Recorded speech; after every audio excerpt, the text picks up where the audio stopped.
dubbiin dubbii ajaa'ibaati. Haadhi manaa takka akkana jettee seenaa isii himte.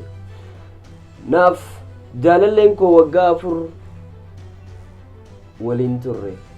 Erga gaa'ela dhaabbannee yookaan wal fuunee heeromnee waggaa 4 turre. Garuu erga wal fuunee jaalalli keenya akka duraa hin turre. Jaalalli keenya hirrachaa dhufe. Jaalalli keenya gad hirrifamaa dhufe. Kanarraa kan ka'e jaarsi kiyya yookaan abbaan manaa kiyya baay'ee calja'eessa yookaan nama callisaadha. Kanarraa kan ka'e waa takka illee nan gaafatu. Eessa oolte naan hin jiru, eessa bulte naan hin jiru, eessa dhufte naan hin jiru, maal hojjetaa oolte naan hin jiru. Kanarraa kan ka'e anis olaantummaan natti dhagayame. Sababa abbaan manaa kiyyaa calja'uuf hiriyoonni koo hedduu na dinqisiifatan. Yeroo nan bakkaan fadhe oolee bakkaan fadhe galu, sa'aan fadhe deemee sa'aan fadhe mana deebi'u kana hedduu na dinqisiifatan. Gootummaa jaanii na jajuu jalqaban. Yeroo kana hiriyoota koo daran anis olaantummaan natti dhagayame. Abbaa manaa koo tuffachaan dhufe. Abbaa manaa koo gaxaantummaa isaa mul'isaan dhufe. Yeroo kana abbaa manaa kiyyaaf kabajaa takka hin dhabe.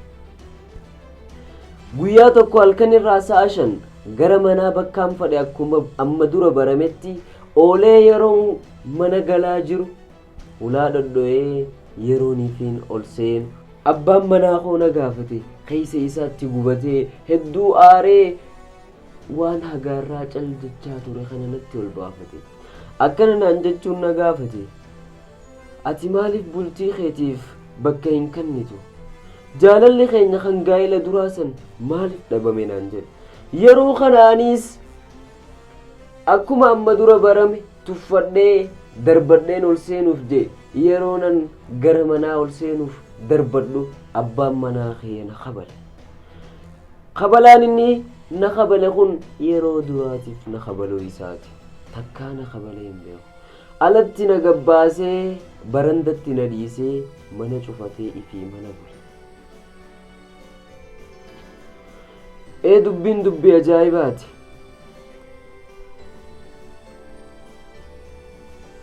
Yeroo kana warri koo ganama isaa poolisa fidanii gara mana kiyyaa dhufan.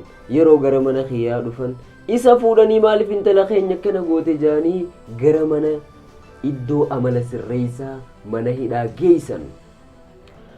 Uggaa kana hiriyoonni koo baay'een naan jedhan maal abbaasaa dhiirri isa malee ni dhabame inumaa maal ibsee mootii ibsee jaanii onneenatti horuu turan. Akkaaniifiin isaan adda ba'u na taasisan. Warri kootiis kana adda ba'iin akkana si godhe jaanii na gorsan. Akkaanan bultii kootiif kabajaa dhabe hin agarre. Isaatu si balleeyse jaanii badii kiyya gara isaa deebisan.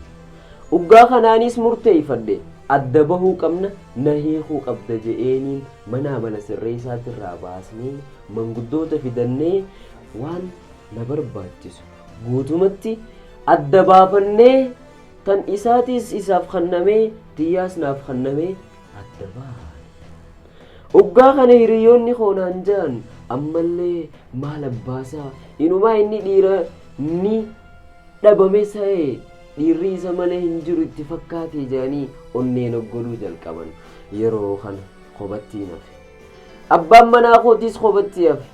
Gaa'ila malee ture waggaa 2. Waggaa 2 booda bultii jaarrate. Jireenya haaraa jalqabe.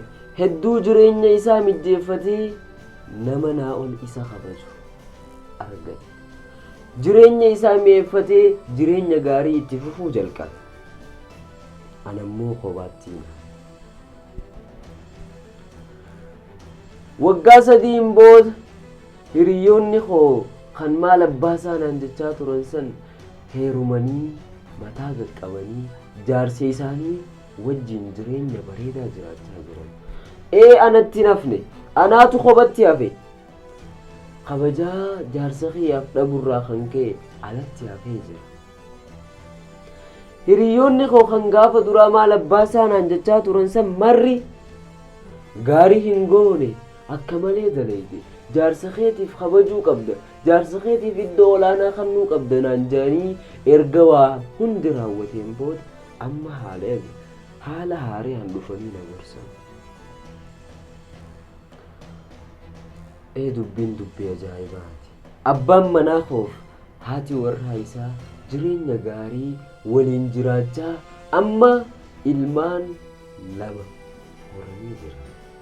Anaatu boqotte. Fadhiin koo na keessa dulloome ganaa asii achi nin daraara jee hin yaadu.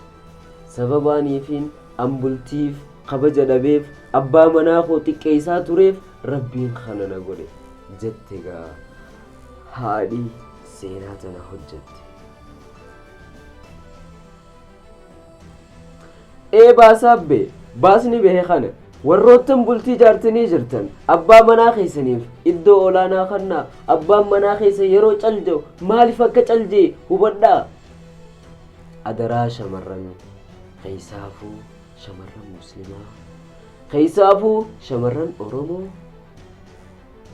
abbaa manaa keessaniif iddoo guddaa laadhaa kabajaa olaantummaa isaa eegaa fi gurra abbaa manaa keessanii eegaa ija abbaa manaa keessanii eegaaf funyaan abbaa manaa keessanii eegaaf jireenya isaa tolchaa qabaa mirgaan jabeessaa abbaa manaa keessanii jaalalli keessanis ni baay'ata. والسلام عليكم ورحمة الله وبركاته. إلى اللقاء.